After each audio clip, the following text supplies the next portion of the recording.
Hello दोस्तों, आज हम एक बहुत ही ज़बरदस्त टॉपिक पर बात करने वाले हैं फॉलोअप पर।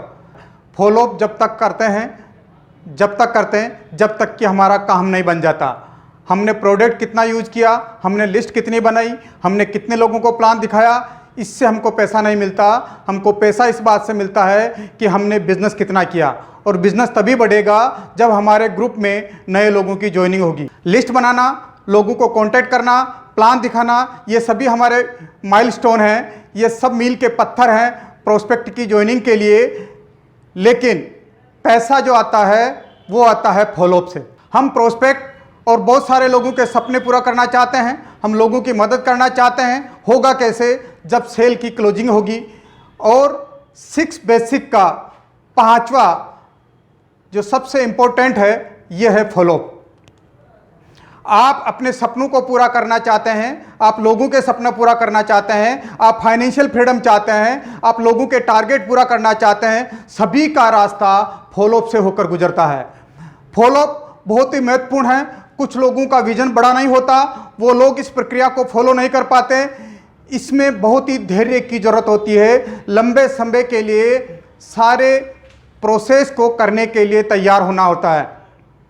कुछ लोग जो आज के लिए जीते हैं, उनको ऐसा लगता है कि अभी के अभी ज्वाइनिंग हो जाए, उनका फॉलोअप आप कभी, ये फॉलोअप प्रोसेस है, उनको कभी समझने आने वाला नहीं है। अगर आप जीवन में लेफ्ट से राइट जाना चाहते हैं, अगर आप बड़ा अचीवमेंट पाना चाहते हैं, अगर आप फाइनेंशियल फ्रीडम चाहते हैं, अपने सपनों की ज़िंदगी जीना चाहते हैं, तो उसका रास्ता फॉलोअप से ही होकर गुजरता है। फॉलोअप का मतलब है जो आपके भीतर इस बिजनेस का नॉलेज है, इस बिजनेस के प्रति विश्वास है, इसके प्रति आपका कॉन्फिडेंस है, इसको सामने वाले को समझाना होता है, प्रोस्पेक्ट में ट्रांसफ़र करना होता है। फॉलोअप के माध्यम से प्रोस्पेक्ट और आपके बीच एक विश्वास पैदा होता है। बार बार फॉलोअप मीटिंग टूल के जरिए, फॉलोअप क्या है, हम फॉलोअप का हर स्टेप पर विश्वास, अंडरस्टैंडिंग बढ़ाते चलते हैं। कैसे बढ़ाते हैं? बार बार मिलकर टूल के माध्यम से। फॉलोअप कब तक चलता है? जब तक कि प्रोस्पेक्ट की ज्वाइनिंग नहीं हो जाती। 90% फॉलोअप पर निर्भर करता है सेल क्लोज होगी या नहीं। एक अच्छे फॉलोअप का मतलब है अच्छी बातचीत। प्रोस्पेक्ट आपके नेक्स्ट कॉल का इंतजार करे, आपसे बेहतर रिश्ता बने। जब भी प्रोस्पेक्ट को जुड़ने का मन करे तो सबसे पहले वो आपके साथ जुड़े। बहुत सारे लोग जब फॉलोअप करते हैं तो इन 4 बातों की पूरी वाट लगा देते हैं फॉलोअप में। कहीं कहीं लोग तो अपनी औकात दिखा देते हैं, कुछ लोग सामने वाले को हर्ट कर देते हैं, कुछ लोग पता नहीं क्या क्या बोल देते हैं, देख लूँगा तुम क्या करते हो। जब आप फॉलोअप करेंगे तो प्रोस्पेक्ट 2 प्रकार के होंगे। पहला जो तुरंत निर्णय ले लेते हैं। ऐसा वो क्यों करते हैं? क्योंकि उनकी परफेक्ट टाइमिंग, जो जैसे कि आपने किसी से बात की, किसी को प्लान दिखाया, और कल उसके ऑफिस में उसके बॉस ने उसको झाड़ा या बॉस ने उसको कुछ कहा, तो जब आप उसको प्लान दिखाते हैं और प्लान में कहते हैं कि तुम अपने यहाँ अपने बिजनेस के मालिक हो, तो वो बात उसको क्लिक कर जाती है और उसकी परफेक्ट टाइमिंग होने की वजह से वो आपके साथ इस बिजनेस को ज्वाइन कर लेता है। दूसरा, बेहतर रिश्ता प्रोस्पेक्ट के साथ। जब तक ज्वाइनिंग नहीं करता, जब तक वो आपके साथ कंफर्ट फील नहीं करता था। फॉलोअप क्या है? फॉलोअप वह प्रक्रिया है जो कि बिजनेस प्लान प्रेजेंटेशन खत्म होते ही शुरू हो जाता है, और जब तक प्रोस्पेक्ट इस बिजनेस को ज्वाइन नहीं कर ले तब तक चलती है। इस बीच की एक्टिविटी को फॉलोअप कहते हैं। फॉलोअप को अगर हम बात करें तो सबसे पहले आता है फॉलोअप, दूसरा आता है इसका पार्ट ऑब्जेक्शन हैंडलिंग, और तीसरा आता है क्लोजिंग। लेकिन आज हम बात करेंगे सिर्फ फॉलोअप के ऊपर। फॉलोअप की शुरुआत सामने वाले की प्रॉब्लम को जानने के प्रयास से शुरू होती है, और अंत उसकी प्रॉब्लम को सॉल्यूशन से अंत होता है।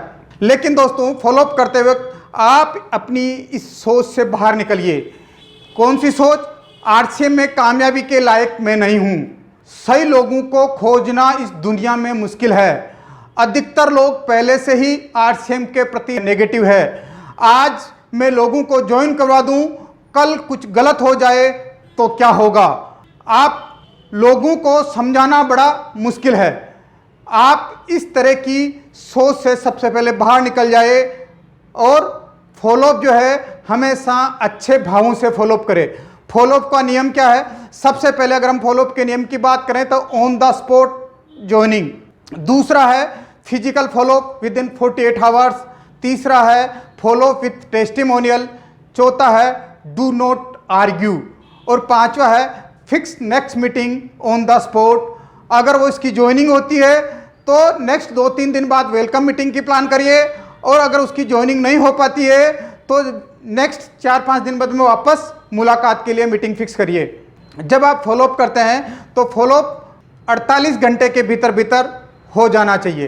कहते हैं कि 5% ज्वाइनिंग प्लान से आती है और 95% ज्वाइनिंग फॉलोअप से आती है। ऑन द स्पॉट क्लोजिंग के बारे में जब हम प्लान दिखाते हैं तो हमारी कोशिश यह होनी चाहिए कि व्यक्ति उसी समय ज्वाइनिंग कर ले, उसकी जो भी क्यूरीज है उसको आमने सामने बैठकर सोल्व करनी है और उसको बिजनेस में लेकर आना है। लेकिन ये आसान नहीं होता। इसकी शुरुआत होती प्रोस्पेक्टिंग से।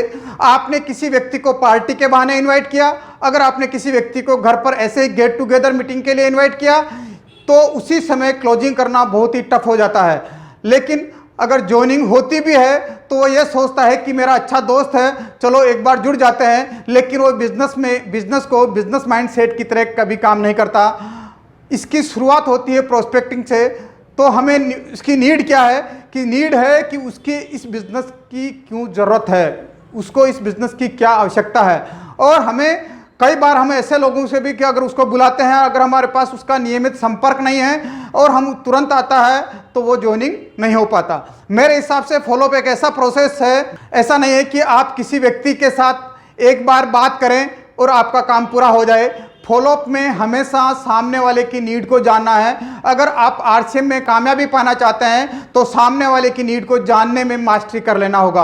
आप चाहे प्रोडक्ट शेयर कर रहे हो, आप चाहे प्लान दिखा रहे हो या आप चाहे फॉलोअप कर रहे हो, आप जो भी कर रहे हैं उसको सामने वाले की नीड को ध्यान में रखते हुए करेंगे तो आपको रिजल्ट बहुत ही ज़्यादा मिलेगा। वास्तव में लोग तब ज्वाइन नहीं करते हैं जब कि आपको लोगों की ज़रूरत है। लोग ज्वाइन तब करते हैं जब लोगों को ज़रूरत है इस बिजनेस की। एक डॉक्टर के पास आप कब जाते हैं? जब आप बीमार हो जाते हैं, कोई भी तकलीफ हो। ज़्यादातर स्वस्थ व्यक्ति हर महीने जाकर डॉक्टर के पास अपना चेकअप नहीं करवाता। यानी कि जब हम बीमार होते हैं, जब हमारे पास हमारे शरीर में कोई तकलीफ होती तभी हम डॉक्टर के पास जाते हैं। और कभी आपने ऐसा सुना कि कोई व्यक्ति हर महीने डॉक्टर के पास जाता, अपना ब्लड टेस्ट करवाता, जांचें करवाता? ऐसा नहीं होता। यानी कि जब हम बीमार होते हैं तभी हमें डॉक्टर की ज़रूरत होती है। हम लोग गलती क्या करते हैं? फॉलोअप के दौरान हमारे पास 10-20 लोगों की लिस्ट होती जिनको हम रेगुलर बेसिस पर फॉलोअप करते हैं। उन 10-20 लोगों में से बहुत सारे लोग ऐसे होते हैं जिनके सरकमस्टांसेस इस समय इस बिजनेस को स्टार्ट करने के नहीं होते हैं। लेकिन हमारे पास लिस्ट ही बहुत लिमिटेड है, जिसके कारण लोगों को हम बार बार फॉलोअप करते हैं, बार बार फ़ोन करते हैं और वो कहते हैं कि यार एक बंदा जो है ना मेरे को मिला है जो आरसीएम में है और उसने मुझे फ़ोन कर करके पका दिया है। हो सकता है उस व्यक्ति को इस बिजनेस की ज़रूरत आपसे ज़्यादा हो, पर आपकी अप्रोच गलत तरीके से है, क्योंकि फॉलोअप का तरीका गलत है। क्योंकि फॉलोअप में आपकी गरज दिख रही है, उसको ऐसा लग रहा है कि ये बिजनेस में ज्वाइन होना आपकी नीड है, न कि उस प्रोस्पेक्ट की। बजाय कि उसको यह एहसास कराने की कि भाई इस बिजनेस से तेरा फायदा क्या हो सकता है, तेरे सपने पूरे हो सकते हैं, किंतु उसको लग रहा है पता नहीं आपका कौन सा मतलब है जिसके चलते आप बार बार उसको फोन कर रहे हैं। यहां पर नीड को जानने से यह बेनिफिट मिलेगा कि आप चाहे 2 मिनट ही बात करेंगे तो उसके मतलब की बात करेंगे, जो सुनना चाहता है, तो आप उसकी नीड को पहचान कर लोगों को जब आप उसकी बात करेंगे तो उससे काम की बात करोगे और वो आपकी बात को भी सुनेगा, इंटरेस्ट भी लेगा। जो उसको चाहिए अभी वर्तमान में, उसकी नीड आपको प्रोडक्ट हो चाहे उसकी सर्विस हो, तो हो सकता है कि वो आपका बिजनेस ज्वाइन कर ले। दूसरा होता है physical follow with in 48 hours. अचानक से जो ही आपने प्लान दिखाया तो विद इन 48 आवर्स के भीतर आप पर्सनली उससे जाके मिले। अचानक से आप बिना सूचना किए भी जा सकते हैं और उससे फ़ोन पर बात करके भी जा सकते हैं। हमारा पर्पज़ क्या है? बी रिजल्ट ओरिएंटेड, यानी कि पूरी एनर्जी के साथ जाए, आपके उत्साह को देखते हुए ज्वाइन करेगा। ये बिजनेस नौकरी की मानसिकता के साथ करने वाला नहीं है। इस बिजनेस को एक बिजनेसमैन की मानसिकता के साथ करने का है। इस बिजनेस में आप अकेले करने का नहीं है। ये आप उसको बोलिएगा कि ये बिजनेस आपके अकेले करने का नहीं है, ये टीम वर्क है। आप उसको बताएं कि उसको और आपके कॉमन दोस्तों के नाम, जिनकी लिस्ट आपने बना रखी, आपने उनके नाम लिख रखे, उनमें से आपने किन किन के साथ, आपके साथ किन किन लोगों ने बिजनेस ज्वाइन कर लिया और आप किन किन के पास जाने वाले हैं, ये भी आप बताइए। कभी भी फ़ोन पर फॉलोअप नहीं करें। उसके आप ये भी पता कर लीजिए कि उसका ऑफिस का समय क्या है, कब कब वो घर मिलता है। जिससे इस बिजनेस के बारे में पता नहीं हो, उससे राय लेता है क्या, ये सारी चीज़ें आप उसको पहले से बता दें कि भैया इस बिज़नेस के बारे में आप ऐसे लोगों से बात करेंगे जो कि इस बिज़नेस को नहीं करते हैं, तो वो कभी भी आपको सही राय नहीं देंगे। आप उसको इस बिज़नेस के बारे में पूरी इन्फॉर्मेशन दें, उसको नॉलेज दें। और प्लान बताते समय प्रोस्पेक्ट हमें बहुत पॉजिटिव लगता है, लेकिन फॉलोअप के से ही हमारे इस बिज़नेस में कन्वर्सन होता है। ज़रूरी नहीं कि हर व्यक्ति आपको फॉलोअप में करते ही अभी का अभी आपके साथ ज्वाइन करेगा। जो व्यक्ति इस समय आपको ना बोल रहा है, हो सकता है कि वो 6 महीने बाद वो ना जो है हाँ में बदल जाए। हम लोग करते क्या हैं कि 1-2 बार फ़ोन करते हैं, मान लेते हैं कि ये बंदा तो मान नहीं रहा है और हम उसको छोड़ देते हैं। लेकिन फॉलोअप करने वाला व्यक्ति भी कई तरह के होते हैं। एक तो फ़ोन कर करके सामने वाले को परेशान कर देता है, दिन में ही 4-5 फ़ोन कर देता है। एक व्यक्ति वो होता है जो सोचता है कि मैंने इसको 3-4 बार फ़ोन कर लिया और ये बंदा फ़ोन नहीं उठाता, तो इससे कोई फ़ायदा नहीं इसको फॉलोअप करने का। आपको हमेशा फॉलोअप करते समय न्यूट्रल लेना है, न तो ज़्यादा चिपकना है और न ही सामने वाले को भूल जाना है। हमेशा आपको ना न्यूट्रल अप्रोच करनी है। आपको सामने वाले की नीड को समझना है और उसको समाधान बताना है। फिर उस पर छोड़ दें कि उसको ये बिज़नेस अभी करना है, 1 महीने बाद करना है, 6 महीने बाद करना है। ये उसको बोल दें कि ये निर्णय आपका है। जब आप किसी के पीछे नहीं पड़ते हैं तो सामने वाला व्यक्ति आपके पीछे पड़ता है, अगर उसको ये फ़ायदा समझ में आ गया तो।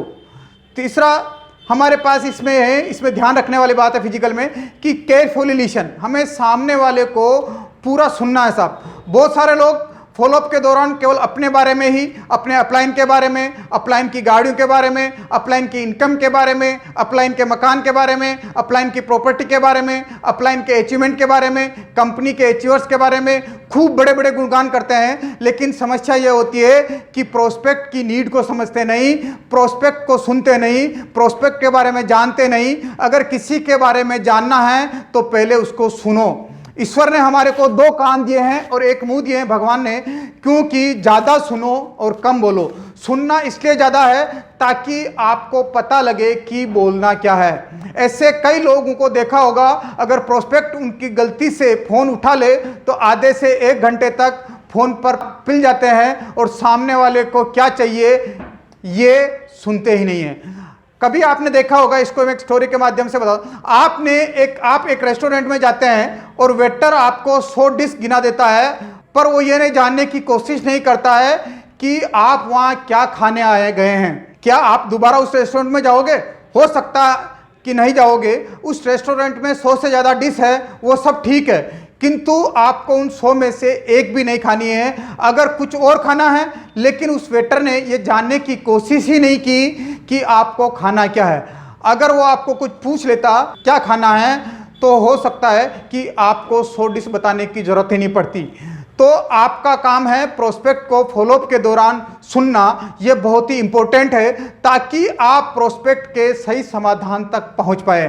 तीसरा पॉइंट आता है फॉलो विथ टेस्टिमोनियल। जब भी हम प्रोस्पेक्ट के से फॉलोअप के लिए जाते हैं तो हमारा जो बिजनेस टूल किट है वो टूल किट साथ लेके जाएं और उसको टेस्टिमोनियल, वहाँ हमें बातें कम करनी है और दिखाना ज़्यादा है। हमें प्रोडक्ट कैटलॉग ले जाएं, प्रोडक्ट के बारे में दिखाना है। कोई वीडियो लगे अच्छी तो उसको वीडियो दिखाना है।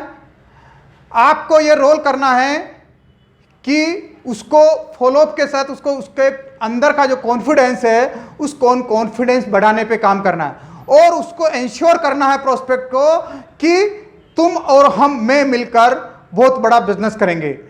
दोबारा से बात आरंभ करें ज्वाइनिंग के लिए। आपके पास जब भी आप जाएं तो आपके पास से जहां आप उसका प्रोस्पेक्ट का मिल रहे हैं उससे पिकअप सेंटर की दूरी क्या है, उसकी स्थिति क्या है, जानकारी पूरी ले ले। ये बिजनेस उसके लिए क्यों जरूरी है, इस बिजनेस में वो कैसे काम कर सकता है, अपने प्रोडक्ट के बारे में, कंपनी के बारे में, अपना खुद का अचीवमेंट दिखा सकते हैं, वीडियो दिखा सकते हैं, उनकी राय जाने आरसीएम के बारे में, और सिर्फ दिखाने पे काम करें। कभी भी आर्ग्यू नहीं करें साहब। आप जिनको भी प्लान दिखाते हैं वो सारे ही तो बिजनेस में नहीं आते हैं। अगर आप सारे ही इस बिजनेस में आ जाएंगे तो बाकी का काम कौन करेगा। आप कभी भी किसी भी प्रोस्पेक्ट से ज़्यादा उम्मीद रख लेते हैं और जब वो मना कर लेता है तो आप उससे आर्ग्यू करने लग जाते हैं। हो सकता है कि उसके पूर्व के अनुभव खराब रहे हों। अगर आप उससे आर्ग्यूमेंट करके आते हैं तो आप हमेशा के लिए उसे खो देते हैं। आपको निरंतर फॉलोअप करना है और उसे एक न एक दिन इस बिजनेस में लेके आना है। उसको हमें हर्ट नहीं करना है। आपको इसे घटना के माध्यम से हम समझाता हूं कि पहली बात तो यह समझ जाइए कि फॉलोअप का मतलब पर्सनल रिजेक्शन से कोई लेना देना नहीं है। ना तो वो आपको रिजेक्ट कर रहा है, न आपकी अपॉर्चुनिटी को रिजेक्ट कर रहा है, ना ही आपके प्रोडक्ट को रिजेक्ट कर रहा है। सिंपल सी बात है, आप अच्छी तरह से समझ लीजिए कि वो आपकी टाइमिंग को रिजेक्ट कर रहा है। उसकी जिंदगी में कुछ और चल रहा हो। जब आप इसको फॉलोअप को सही प्रोसेस से करेंगे आपको मजा आएगा, आप दुखी नहीं होंगे, आपको गुस्सा नहीं आएगा, आप रिश्तों को खराब नहीं करेंगे, क्योंकि फॉलोअप में रिजेक्शन का डर तो है ही नहीं।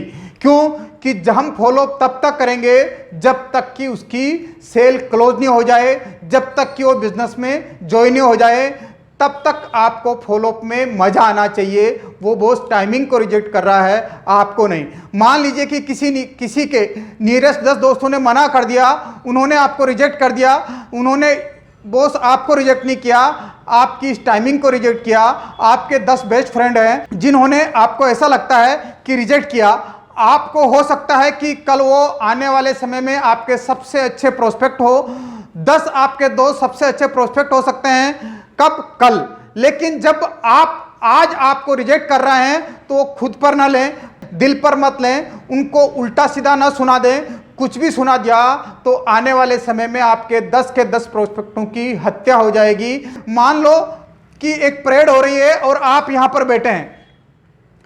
अब जब भी परेड के सामने से अगर परेड यूं सैनिक होके यूं निकलते हैं, जो भी परेड के सामने से सैनिक आ रहे हैं वो आपके प्रोस्पेक्ट हैं, और उनकी पीठ आपके पीछे होती है तो वो आपके प्रोस्पेक्ट नहीं होते हैं। यानी कि परेड में सैनिकों का मुंह आपकी तरफ होता है तब वो आपके प्रोस्पेक्ट हैं, और जो ही आपके पास पीठ पीछे होती है तो वो आपके प्रोस्पेक्ट नहीं है।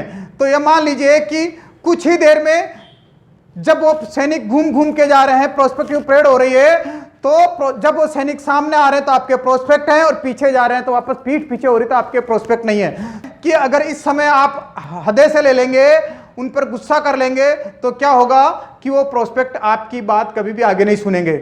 अगर आपने इस बात को समझ लिया तो आप फॉलोअप के मास्टरमाइंड हो जाएंगे, क्योंकि फॉलोअप जीवन भर चलता है जब तक कि प्रोस्पेक्ट आपके साथ ज्वाइन नहीं हो जाए। इसका क्या मतलब है कि आज जो लोग आपको लगता है कि आपके प्रोस्पेक्ट नहीं है, आपको लगता है कि आपको रिजेक्ट कर रहे हैं, तो आने वाले कल वो आपके बहुत अच्छे प्रोस्पेक्ट हो सकते हैं। इसके लिए आप क्या करते हैं, आप हड़बड़ा जाते हैं। आप क्या करते हैं, आप तनाव में आ जाते हैं। आप क्या करते हैं, आप टेंशन में आ जाते हैं। आप क्या करते हैं, प्रश्न ले लेते हैं। आप रिजेक्शन को अपना समझ लेते हैं कि मुझे रिजेक्ट कर रहा है, मेरे को रिजेक्ट कर रहा है, मेरी अपॉर्चुनिटी को रिजेक्ट कर रहा है। साहब वो आपको रिजेक्ट नहीं कर रहा है, वो टाइमिंग को रिजेक्ट कर रहा है। हो सकता है कि अभी अभी उसका ब्रेकअप हुआ हो सकता है कि उसके परिवार में कुछ तनाव हो सकता है कि अभी भी उसकी नौकरी गई हो सकता है कि उसके घर में कोई बीमार हो सकता है कि सारा का सारा ध्यान उसका परिवार में रिलेशनशिप को ठीक करने पर हो सकता है कि उसका सारा का सारा ध्यान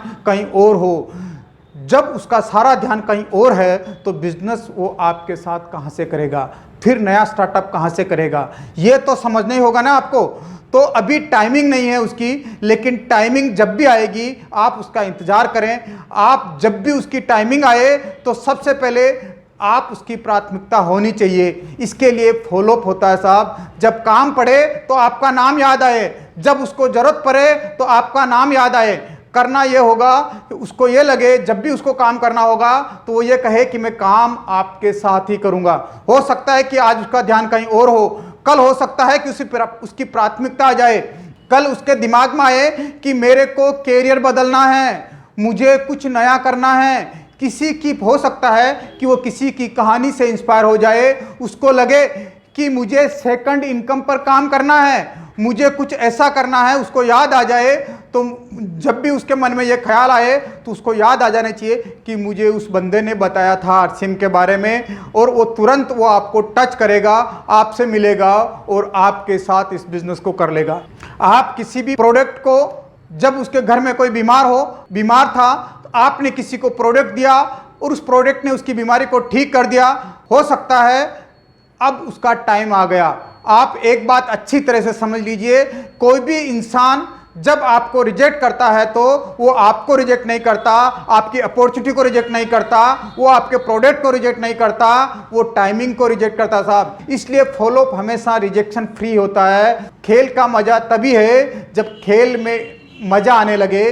घंटों लोग ताश खेलते हैं, घंटों लोग क्रिकेट खेलते हैं, क्योंकि उनको ताश खेलना और क्रिकेट खेलना आता है साहब, इसलिए मजा लेते हैं वो। इसी तरीके से जिस दिन आप फॉलोअप को समझ लेंगे उस दिन आपको भी मजा आने लग जाएगा। क्या है साहब इस मोबाइल में सबसे इंपॉर्टेंट, इसमें एक छोटी सी सिम का मतलब क्या है? अगर ये मोबाइल में सिम नहीं है तो न तो आप इस पर बात कर सकते हैं, नहीं इस पर आप इंटरनेट चला सकते हैं, नहीं आप व्हाट्सएप देख सकते हैं, नहीं कोई मैसेज करते हैं। तो इसमें इंपॉर्टेंट क्या है साहब? सिम का मतलब क्या है? एज फॉर सिचुएशन, यानी कि सामने वाले व्यक्ति की सिचुएशन को समझना। तो आई का मतलब क्या है? इंटरेस्ट एंड इंटेंशन, यानी कि सामने वाले व्यक्ति का इंटरेस्ट क्या है और आपको आपका इस बिजनेस को बताने का इंटेंशन क्या है। एम फॉर मूड, यानी कि अभी जब आप उसको बिजनेस बता रहे हैं, जब आप उसको फॉलोअप कर रहे हैं, तब सामने वाला व्यक्ति का मूड कैसा है साहब। अगर उसका मूड ठीक नहीं हो तो आप उसे मिले और तुरंत आ जाए कि ठीक है यार दोस्त अगली बार मिलेंगे। अगर देन उसकी ज्वाइनिंग हो जाती है तो अगर ज्वाइनिंग जब हम जिसको प्रोस्पेक्ट को हमने प्लान दिखाया, प्लान दिखाने के बाद फॉलोअप किया, फॉलोअप के बाद अगर उसकी ज्वाइनिंग हो जाती है तो उसको 2-3 दिन बाद वेलकम मीटिंग का अपॉइंटमेंट लीजिए। अगर उसकी ज्वाइनिंग नहीं होती तो फिर वापस 2-3 दिन बाद सेकंड फॉलोअप मीटिंग का अपॉइंटमेंट लीजिए। फॉलोअप का चार्ट है साहब कि जो कि मैं आपको ये दिखा रहा हूँ फॉलोअप का चार्ट। इस फॉलोअप के चार्ट पे बात करिए कि हम बात करते हैं कि जो ही हमारा प्रेजेंटेशन प्लान खत्म होता देन हमें सेम टाइम फॉलोअप करना है और सेम टाइम फॉलोअप करने के बाद में उसकी ज्वाइनिंग करनी है। फॉलोअप में प्लान दिखाया, प्लान प्रेजेंटेशन खत्म होते ही हमें 4 क्वेश्चन यानी कि 4 प्रश्न पूछकर फॉलोअप करना था। पहला है आपको इस बिजनेस में सबसे अच्छा क्या लगा। दूसरा है एक सप्ताह में आप कितना टाइम दे सकते हैं। ये बिजनेस आपको लगा तो इस बिजनेस में एक हफ्ते में आप कितना टाइम दे सकते हैं। 2 घंटे रोज दे सकते हैं, हफ्ते में 2 दिन से दे सकते हैं, या 2 दिन रोज दे सकते हैं और संडे आप पूरा दिन दे सकते हैं। तो आप उससे पूछिएगा कि एक सप्ते में आप कितना टाइम दे सकते हैं। तीसरा प्रश्न पूछिए कि पार्ट टाइम में आप इस बिजनेस से कितना पैसा चाहते हैं साहब। अभी आप नौकरी कर रहे हैं, 10,000, 20,000, 25,000 रुपए मिल रहे हैं। अगर आप इस बिजनेस को रोज 2 घंटे करते हैं और संडे फुल डे करते हैं तो पार्ट टाइम में आने वाले 1 महीने में, 2 महीने में, 6 महीने में, आने वाले 1 साल में आप इस बिजनेस से आपकी क्या आशा है साहब। और चौथा क्वेश्चन है कि इसमें सबसे अच्छे प्रोडक्ट आपको कौन से लगे। मैंने जो आपको प्रोडक्ट दिखाए हैं इन प्रोडक्ट में सबसे अच्छे प्रोडक्ट आपको कौन से लगे। जब आपने इस 4 क्वेश्चन के साथ में आप फॉलोअप किया तो देन उसकी ज्वाइनिंग हो जाएगी। देन ज्वाइनिंग हो जाती है तो नेक्स्ट 2-3 दिन बाद वेलकम मीटिंग का अपॉइंटमेंट लेना। अगर ज्वाइनिंग नहीं होती तो physical follow up with in 48 hours करना। और जब फिजिकल फॉलोअप हम करेंगे तो वापस उससे यही 4 प्रश्न पूछेंगे। 4 प्रश्न पूछने के बाद फिर वापस उससे बातचीत करेंगे। देन उसकी ज्वाइनिंग हो जाती तो वापस उससे 2-3 दिन बाद विद इन 48 आवर्स में फॉलोअप का टाइम लेंगे। और ज्वाइनिंग नहीं होती तो फिर वापस उससे 3-4 दिन बाद फॉलोअप का टाइम लेंगे मीटिंग का। तो ये फॉलोअप का चार्ट है साहब। देन फॉलोअप के साथ बाद अगर प्रोस्पेक्ट ज्वाइन करता है तो हमें सबसे पहले क्या करना था। फिक्स उसके साथ नेक्स्ट 2 से 3 दिन बाद की मीटिंग तय करनी है और मीटिंग तय करने के बाद उसके गोल सेट करवाने हैं, short term goal, mid term goal and long term goal. Then हमें उसकी लिस्ट बिल्डिंग करवानी है, उसको इन्विटेशन टेक्निक पर उसको एजुकेटेड करना है, देन बिजनेस प्रेजेंटेशन करवाना है, देन हमें इस फॉलोअप की प्रक्रिया को समझाना है। लेकिन जब तक प्रोस्पेक्ट की ज्वाइनिंग नहीं हो जाती, जब तक फॉलोअप को हमें रिपीटेड करना होगा साहब। रेपिटेशन का इफेक्ट बोलते हैं इसको, रेपिटेशन का इफेक्ट करना होगा। कोई इंसान अगर इस बिजनेस को प्लान प्रेजेंटेशन होने के बाद अगर वो तुरंत ज्वाइन नहीं करता है तो क्यों नहीं करता? क्योंकि उसकी ज़िंदगी का ख़राब समय है, बेड टाइमिंग साहब। फॉलोअप करते समय कोई भी बाधा आ सकती है कि हम किसी को फॉलोअप कर रहे हैं, किसी से बात कर रहे हैं और उसके बार बार अगर कोई फ़ोन आ रहा है, हम इधर से बात कर रहे हैं लेकिन उसका ध्यान हमारे पर नहीं है, वो कभी फ़ोन आ जाता है, कभी डिस्ट्रक्शन आ जाता है, तो उस डिस्ट्रक्शन की वजह से वो आपकी बात को सही तरीके से समझ नहीं पाता। देन तीसरा पॉइंट है कि हो सकता है कि आपका प्रेजेंटेशन खराब हो कि, और चौथा है कि प्रोस्पेक्ट के साथ आपके रिश्ते ठीक नहीं हो। जब लोग नए नए होते हैं तो उनमें ये स्किल नहीं होती, पर उनमें ऊर्जा खूब होती है। कुछ समय बाद उनमें स्किल सीख जाते हैं लेकिन ऊर्जा बहुत कम हो जाती है। आप देखें कि एक ये ताला है साहब, ताला किससे खुलेगा? ताला चाबी से खुलेगा। जी नहीं सर, ताला चाबी से नहीं खुलेगा, ताला इसी की चाबी से खुलेगा। यानी कि जब आप किसी प्रोस्पेक्ट की अंदर की सेटिंग को समझ लेते हैं ना, उससे रिलेशनशिप बना लेते हैं, तब उसकी ज्वाइनिंग कंफर्म हो जाती है। अब प्रोस्पेक्ट के अंदर की सेटिंग को हम कैसे समझें? तो किसी के अंदर की सेटिंग को जानने के लिए उस प्रोस्पेक्ट के भीतर जाना होगा, उसके दिल को छूना होगा। प्रोस्पेक्ट के अंदर तक कैसे जाएं? तो उससे आप प्रश्न पूछिए जिससे कि वो अपने जीवन के बारे में बताए। लेकिन अगर मैं आपको छोटी सी बात बताऊं कि 3 चीजें हैं साहब हमारे किसी के भीतर जाने के लिए। सबसे पहला है पास्ट। कोई भी व्यक्ति जब आपको अगर अपना पास्ट शेयर करने लग जाए तो इसका मतलब ये समझ लीजिए कि वो आप पर बिलीव करता है, उसके साथ आपके रिलेशन ठीक है। हर व्यक्ति के जीवन में 70% पास्ट होता है, 15% प्रेजेंट होता है और 15% फ्यूचर होता है। आप जिस प्रोस्पेक्ट से मिल रहे हैं उसका प्रेजेंट क्या है आप देख रहे हैं, और जब आप उससे बात करेंगे तो 15% वो फ्यूचर के बारे में आपको बता देगा, लेकिन साहब वो पास्ट आपको शेयर नहीं करेगा। अगर किसी ने आपके साथ पास्ट शेयर कर दिया तो वो आपका हो गया। प्रेजेंट हम उसकी हालत देखकर हम जान सकते हैं, फ्यूचर वो हमको बता देगा, पर पास्ट बताने में देर लगती है। इसलिए थोड़ा पेशेंस रखिए। आप जो भी सवाल पूछे उससे ऐसे सवाल पूछे जिससे कि वो आपको अपना पास्ट बता दे। इंसान को अपना बनाने के लिए उसका पास्ट जानना जरूरी होता साहब। पास्ट नहीं बताया तो वो आपके पास नहीं आया, अगर उसने पास्ट बता दिया तो वो आपके पास आ गया।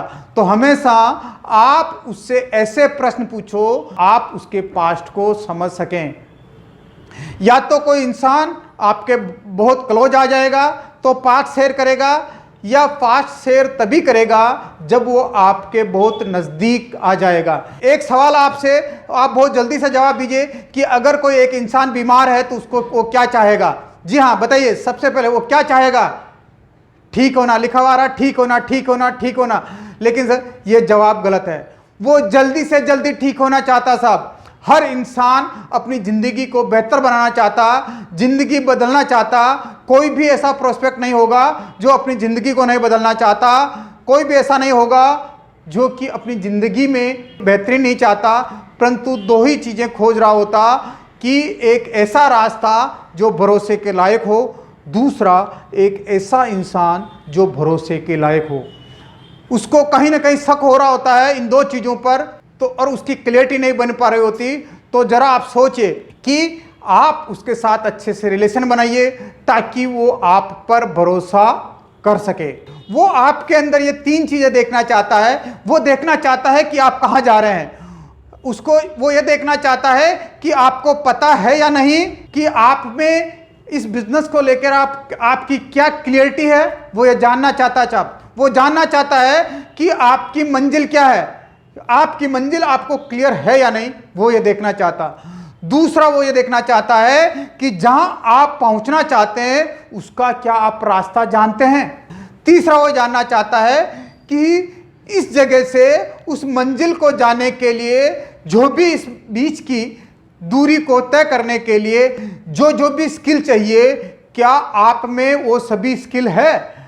अगर वो सारी की सारी चीजें, क्या आप उसको सिखा पाएंगे? जी हाँ दोस्तों, वो यही चाहता है कि जहां आप खड़े हैं वहां से जिस मंजिल तक आप जाना चाहते हैं, उस मंजिल की सारी स्किल, जो भी स्किल चाहिए उस मंजिल तक जाने के लिए, क्या आप वो स्किल, आपके भीतर वो स्किल है या नहीं? और अगर है तो क्या आप उसको सिखा सकते हैं क्या?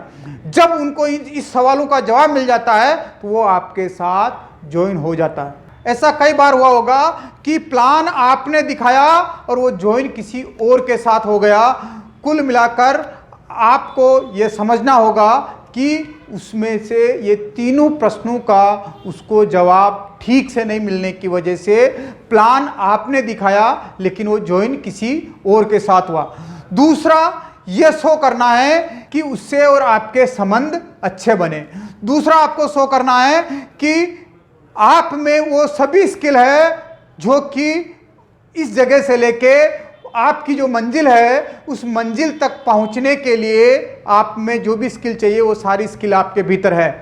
आप उसको सिखा सकते हैं और आप भी उसको, उसके सपनों की, उसके ड्रीम को पूरा कर सकते हैं। जी हाँ दोस्तों, तो सारी चीज़ें आप दिखा सकते हैं और सारी चीज़ें आप उसको सिखा सकते हैं। तो आपको यहाँ दो काम करने होंगे। पहला, संबंध बनाना। जी हाँ दोस्तों, संबंध बनाना। और दूसरा, यह शो करना होगा कि आप में वो सभी स्किल है जो कि आप उसको सिखा सकते हैं। हम मानकर चलते हैं कि आपका प्रेजेंटेशन बढ़िया है, आप में स्किल भी बहुत अच्छी है। बात करते हैं हम टाइमिंग की। सबसे बड़ी प्रॉब्लम बन जाती है टाइमिंग की, उसको समझना बहुत जरूरी होगा। अब देखिए कि फॉलोअप कितना हेल्पफुल है कि एक इंसान जो नो कर रहा होता उसको यस में बदलने के लिए ये फॉलोअप होता था। एक ऐसा इंसान जो नो कह रहा है उसको यस में बदलने के लिए फॉलोअप होता साहब। ये रिपीटेशन इफेक्ट, इसको बोलते हैं कि जब तक वो ज्वाइन नहीं करता तब तक उसको बार बार हमें फॉलोअप करना होगा। इसको एक घटना के माध्यम से मैं आपको बताता हूं। एक दिन जब आप घर से ऑफिस जा रहे होते हैं तो आपको एक बड़ा सा होल्डिंग नजर आता है। एक नए रेस्टोरेंट खुला है, उस नए रेस्टोरेंट का होल्डिंग लगा हुआ है। आप रोज ऑफिस से घर जाते वक्त, घर से ऑफिस जाते वक्त आपकी निगाहें उस होल्डिंग पे पड़ती है और आप उस होल्डिंग को देखकर आपके मन में आता है कि एक दिन में मैं परिवार के साथ में यहाँ आके डिनर करूंगा साहब। लेकिन 1 महीना निकल जाता है, 2 महीना निकल जाता है, 1-2 महीने बाद आप उस घटना को भूल जाते हैं। जब आप रोज ऑफिस से घर जाते हैं, घर से ऑफिस आ जाते हैं तो आपका ध्यान अब उस होल्डिंग की तरफ नहीं जाता है। लेकिन अचानक आप देखते हैं संडे के दिन कि 2-3 महीने बाद पेपर के अंदर एक पैम्पलेट निकलता है और पैम्पलेट संयोग से उसी रेस्टोरेंट का होता है और आपकी जिस दिन आपने उस होल्डिंग को देखा था वो घटना वापस आपको ताज़ा हो जाती है और आपके मन में आता, उस पेपर को देखकर, उस पैम्पलेट को देखकर आपके मन में आता है कि मुझे मेरे परिवार के साथ जाके मुझे यहाँ पर डिनर करना है। आप उस पैम्पलेट को संभाल कर रखते हैं। फिर कुछ दिन तक, दूसरे दिन आप जब ऑफिस जाते हैं तो आपकी निगाहें वापस उस होल्डिंग पर पड़ती है, लेकिन कुछ दिन तक ऐसे चलता रहता है। फिर वापस आप उस होल्डिंग को भूल जाते हैं। लेकिन आने वाले लगभग 3-4 महीने बाद आप देखते हैं कि आपके बेटे का बर्थडे आता है और आपके बेटे के बर्थडे पर आपको एक पार्टी देनी होती है। पार्टी में उसके बेटे के फ्रेंड्स सर्कल है उसको बुलाना होता है और आपके दोस्तों का जो सर्कल है उसको आप बुलाते हैं। तब आपके मन में क्लिक होता है कि मुझे उस रेस्टोरेंट में बच्चे के बर्थडे पार्टी करनी है। आप तुरंत ऑफिस से आते वक्त, जब आप घर से ऑफिस जाते हैं तो उस होल्डिंग को देखते हैं। ऑफिस से जब वापस घर आते हैं तो उस होल्डिंग को देखते हैं। तुरंत अपनी डायरी में उस रेस्टोरेंट का एड्रेस लिखते हैं और आप रेस्टोरेंट जाते हैं और बच्चे की जो बर्थ डेट है उस बर्थ डेट को आप अपना उस रेस्टोरेंट को पार्टी के लिए बुक कराते हैं और निश्चित तिथि के ऊपर आप उस रेस्टोरेंट में जाके बर्थडे पार्टी को सेलिब्रेट करते हैं। लेकिन बताइए दोस्तों, अगर जिस दिन आपने उस होल्डिंग को पहली बार देखा और दूसरी बार अगर वो होल्डिंग उस जगह पर नहीं होता तो क्या अब उस रेस्टोरेंट में बच्चे की बर्थडे पार्टी का सेलिब्रेट करते? नहीं। दूसरा, अगर उसका होल्डिंग एक दिन के लिए लगता तो इसका कोई मतलब नहीं होता, लेकिन वो होल्डिंग वहां पर लगा रहा। जब आपको जरूरत हुई तब आपको जिस दिन आपने उस होल्डिंग को देखा उस दिन आपका टाइमिंग नहीं था। जिस दिन पैम्पलेट को आपने देखा उस दिन आपका परफेक्ट टाइमिंग नहीं था, लेकिन जिस दिन आपके बच्चे का बर्थडे का दिन था उस दिन आपका परफेक्ट टाइम था और आपने उस रेस्टोरेंट में जाकर बर्थडे सेलिब्रेट किया बच्चे का। तो दोस्तों, अगर वो रेस्टोरेंट का होल्डिंग लगातार लगा नहीं रहता तो उसका कोई औचित्य नहीं होता।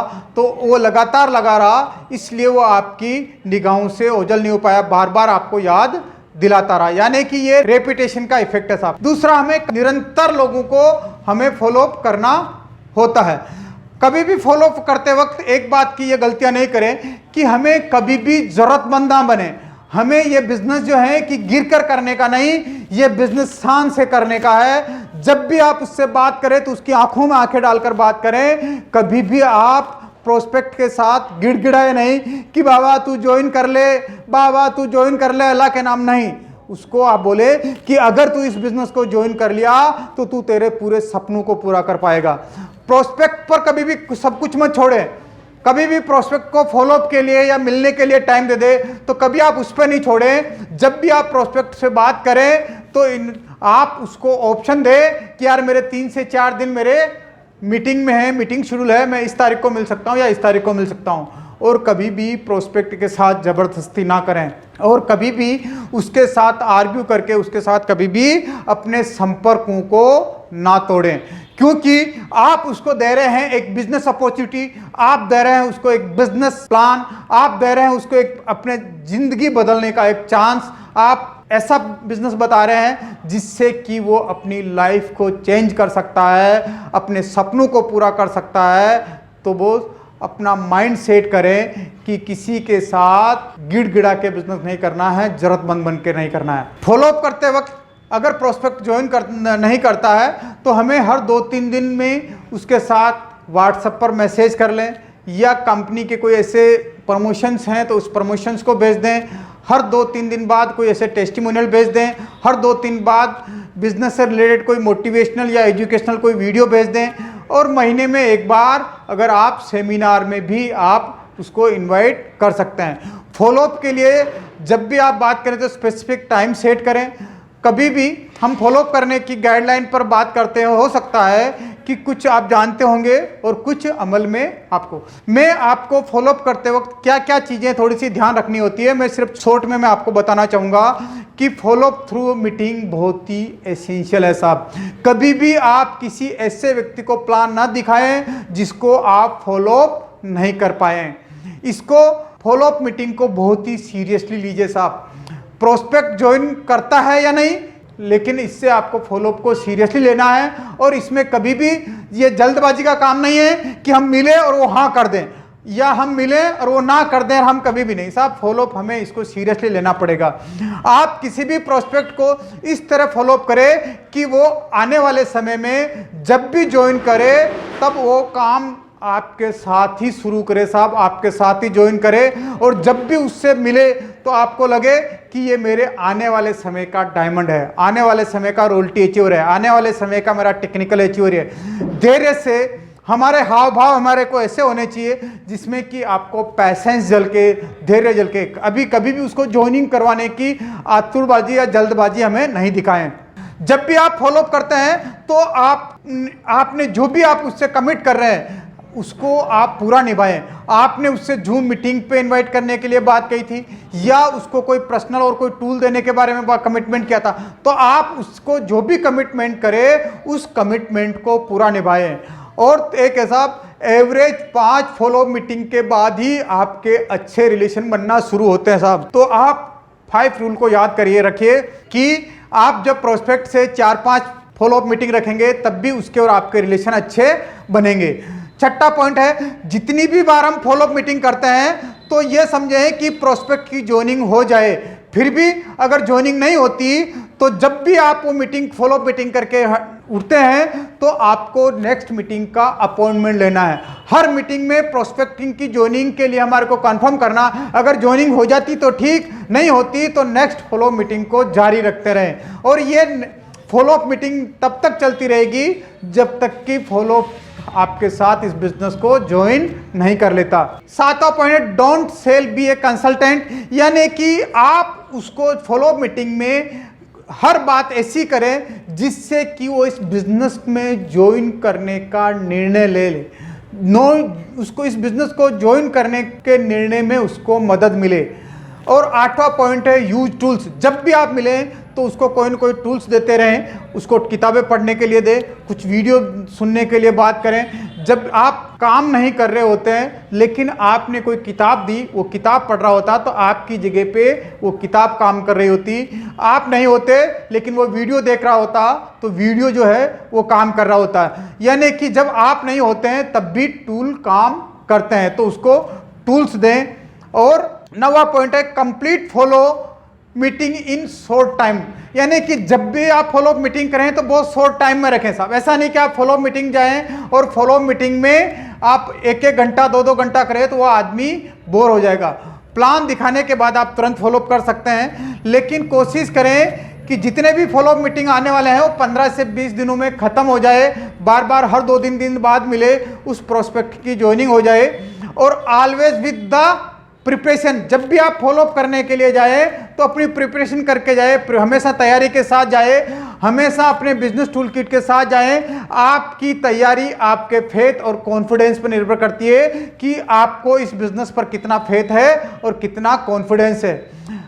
आपकी मानसिक अवस्था कैसी है, आपके अंदर उत्साह है या नहीं है, आपके अंदर कॉन्फिडेंस है या नहीं है, तो हमेशा फेथ और कॉन्फिडेंस के साथ जाएं। मीटिंग के दौरान हमेशा अपनी छवि अच्छी बनाएं साहब, उसके साथ जो छाप छोड़े, जब भी उससे मिले तो ऐसी छाप छोड़े वो प्रोस्पेक्ट जब भी आरसीएम बिजनेस करेगा तो आपके साथ ही ज्वाइन करेगा।